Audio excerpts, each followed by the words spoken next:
ভগবানের উপর অগাধ বিশ্বাস আর ভালোবাসা ছিল বলে আজ আমরা স্বপ্নের পথে। তবে পরিশ্রমটা মাস্ট। পরিশ্রম ছাড়াই কোনো কাজ কিন্তু সম্ভব না।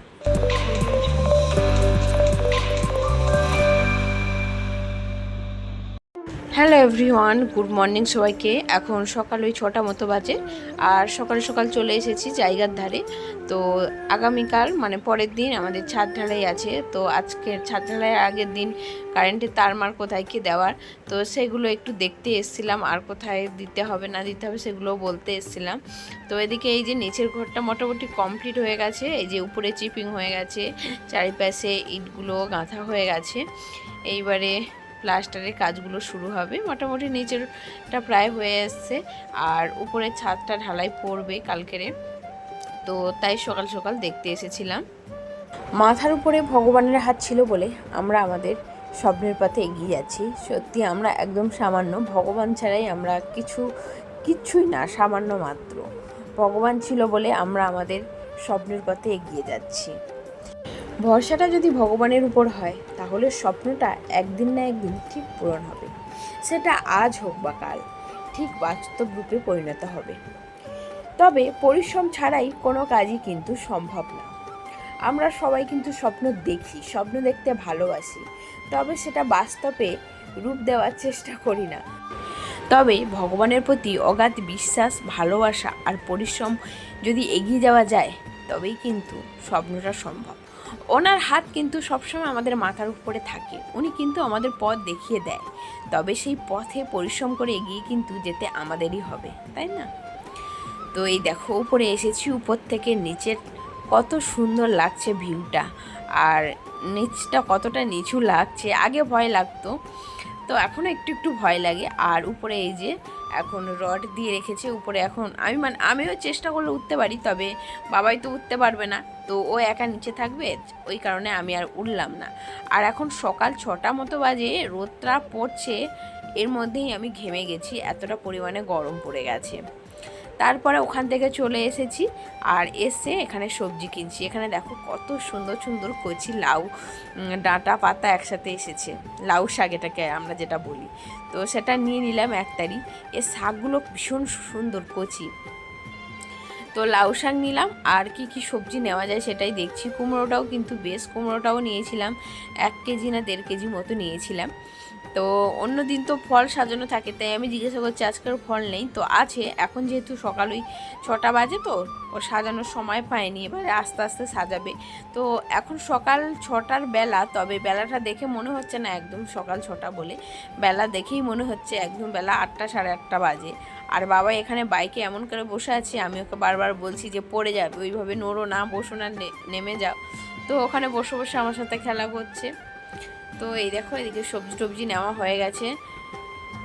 ওই দেখো ঝুড়িতে আমটা সবাই সাজাচ্ছিল, আর আমরা সেই মুহূর্তে এসেছি। তো এখানে 4টে ডাব নিয়ে নিচ্ছি। এই গরমের সময় ডাবের জল খাওয়া ভীষণ মানে শরীরের পক্ষে, শরীর ঠান্ডা করে, ওই কারণে 4টে ডাব নিয়ে নিচ্ছি, বাড়ি গিয়ে খাবো। চলো এবারে বাড়ি যাব, গিয়ে রান্না বান্না করতে হবে। বাড়িতে চলে এসেছি, এসে সকালে ব্রেকফাস্ট করে নিয়েছি। আর আজকে সবাই এসছে, দাদা এসছে, বাপিও আছে। তো ছুটির দিন, যেহেতু সানডে ছুটির দিন, মানে রান্না বান্না হবে।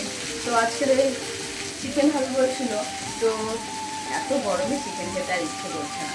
তো রান্না করছি, কি রান্না করছি দেখো। আলুটা ভাজছি, রান্না করব এই যে লাউ শাক, লাউ ডাঁটা দিয়ে চিংড়ি মাছ দিয়ে এই যে চচ্চড়ি করছি। আর এদিকে এই যে ভেটকি মাছ আছে, এটা দিয়ে কচু দিয়ে মাছের ঝোল করব, আর একটা মৌরলা মাছের ঝাল বানাবো। তো ঝটঝট করে আগে রান্নাটা কমপ্লিট করে নিই, তারপর তোমাদেরকে দেখাচ্ছি।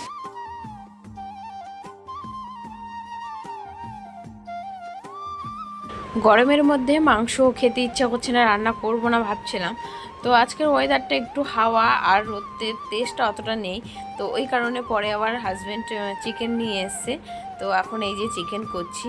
তো ওই জন্য যে ভেটকি মাছটা আমি ভেজেছিলাম সেটাকে রেখে দিয়েছি, লাউ শাক করে দিয়েছি, আর মৌরলা মাছের ঝাল করে দিয়েছি, আর এই চিকেন হচ্ছে। তো চলো চিকেনটা তাহলে ঝটপট করে রান্না করে নিই।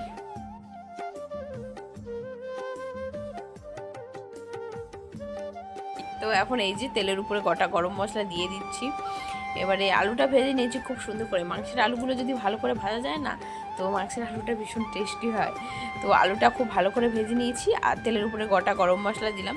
গুঁড়ো গরম মশলাটা দিতে ভালো লাগে না, তাহলে তরকারিটা কালো হয়ে যায় আর আমার ভালোও লাগে না। ওই কারণে গোটা গরম মশলা দিয়েছি আর পেঁয়াজগুলো খুব সুন্দর করে এই যে এখন ভেজে নিচ্ছি। আর মাংসটা তো আগে থেকে ধুয়েই রেখে দিয়েছি, এখন মাংসটা দিয়ে দেবো। মশলাটা তার আগে দিয়ে ভালো করে কষিয়ে নিচ্ছি মশলাটা। আর মশলাটা থেকে যতক্ষণ না তেল ছাড়বে ততক্ষণ খুব সুন্দর করে কিন্তু মশলাটা কষাতে হবে। অনেক দিন কিন্তু চিকেন খাওয়া হয়নি যেখান থেকে গরম পড়েছে, তো এত গরমের মধ্যে চিকেন খেতে আর ইচ্ছে করে, ওই জন্য আমি করতে চাই, মানে করি না আর করতেও চাইছিলাম না।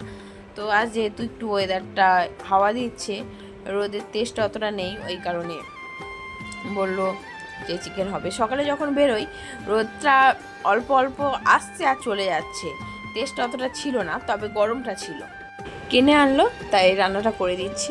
যেখান থেকে চিকেনটা মানে বসাচ্ছি এখনও, মানে তখন বসাইনি, মশলাটা কষাচ্ছি, তখন থেকে বাবাইয়ের কিন্তু 10 বার রান্নাঘরে আসা হয়ে গেছে যে মা চিকেন রান্না হয়েছে। চিকেন কষা ও খেতে পছন্দ করে, ওই কষাটা বাটিতে তুলে দেবো, ও তখন দুটো খাবে, তারপরে হয়ে গেলে ভাতের সাথে খাবে। কতবার যে ঘুরে গেছে যে মা হয়েছে, আর আমার এত হাসি পাচ্ছে আর কি বলবো, দেখে এত হাসি পাচ্ছে আর ভালোও লাগছে যে বারবার বাচ্চাটা এরকম করে আসছে। তো এই যে কষা হয়ে গেছে আর আলুটা দিয়ে আর একটুখানি মানে নেড়ে চেড়ে ওকে একটু বাটিতে করে কষা তুলে দেবো। বাচ্চা মানুষ বলছে অনেকক্ষণ ধরে, তাই না? তো ওকে তো একটু কষা তুলে দিলাম কয়েকটা মতো, তারপরে আমি এবারে গরম জল করেছি সেটা দিয়ে দেবো। ওর সব তরকারিতে না গরম জল দিলে তরকারির টেস্টটা খুব সুন্দর হয়, কিন্তু সবসময় তো সম্ভব হয়ে ওঠে না, তো যখনই সম্ভব হয় আমি তখনই কিন্তু দিয়ে দিই। আর এদিকে এই যে চিকেনটা কিন্তু হয়ে গেছে একদম ঝোল ঝোল লাল লাল করে। চিকেনটা দেখুন কত সুন্দর হয়েছে। এদিকে এই যে মোটামুটি সমস্ত রান্নাবান্না তো কমপ্লিট হয়ে গেছে, আর এই গরমে এতক্ষণ ধরে রান্নাঘরে রান্না করছি, ঘেমে মেখে একদম তো স্নান হয়ে গেছি, একটু ফ্রেশ হয়ে নিয়ে নিজে তারপরে সবাইকে খেতে দেবো। তাহলে চলুন আজকে ভিডিওটি এই পর্যন্ত, আবার দেখা হবে নতুন আরও একটি ভিডিওর সাথে। আর ততক্ষণ সবাই ভালো থাকবেন, সুস্থ থাকবেন এবং সাবধানে থাকবেন। যা গরম পড়েছেন সাবধানে থাকাটা ভীষণভাবে প্রয়োজন, শরীরটা আগে তো ঠান্ডা করতে হবে, তাই না? আর আজকের ভিডিওটি কেমন লাগলো অবশ্যই আমাকে কমেন্ট করে জানাতে ভুলবেন না। আর যদি ভালো লেগে থাকে একটা লাইক করে যাবেন। তাহলে চলুন আজকের এইটুকুই, দেখা হবে নেক্সট কোনো ভিডিওর সাথে।